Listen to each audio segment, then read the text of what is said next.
Learning disabilities affect so many people in this country, and sadly, lawmakers tend to forget about these disabilities and don't take the necessary measurements to ensure their success in school and higher education.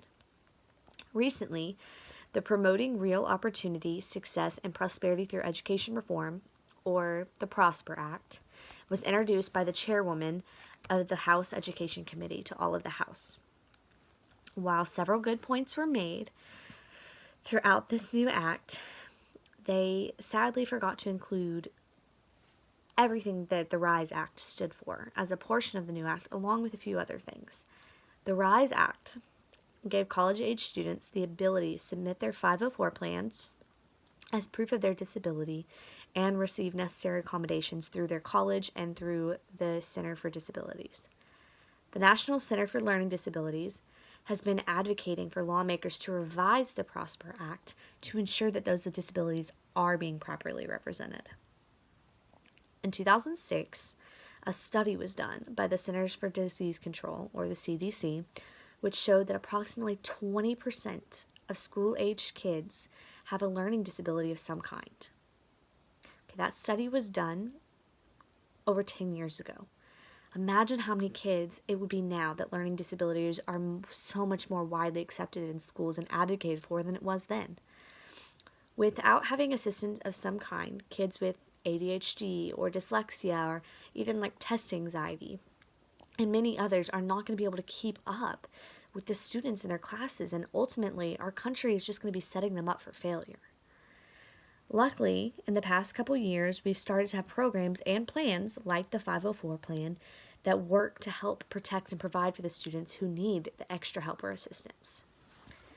Luckily, it is very easy to help this situation be resolved.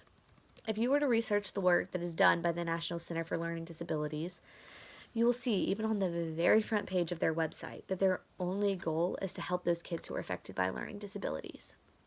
The main fight right now is really just trying to get Congress to realize and that they can't forget about those kids who need extra help, or those children or those teachers whose jobs specifically allow them to provide that extra assistance. All they ask anyone to do is just to write to your congressman and ask for a revised bill that won't threaten the future of our nation's children. While I understand, and so does the National Center for Learning Disability, there always is going to be something that you can ask to fight for to help those kids. Imagine how simple of a task it is to help these kids right now. These things currently not included in the bill don't affect everybody, so sometimes people do forget about them. People forget about things that they can't see, and you're never going to be able to see by looking at someone if they have a learning disability. But helping the National Center for Learning Disabilities get their point across helps so many more kids than you know to be able to have a college future and a career to look forward to, something that they're not going to be afraid of a failure or that they think that they're going to not understand. With so many people affected by some sort of learning disability, we must ensure that our government and the laws keep up with the changing requirements and the needs of those children. It doesn't take much to ensure that everyone is given an equal opportunity in their learning experience. That is the ultimate goal of the National Center for Learning Disabilities, and each and every one of us can easily do our part to help them. And I ask that all of you do. Thank you.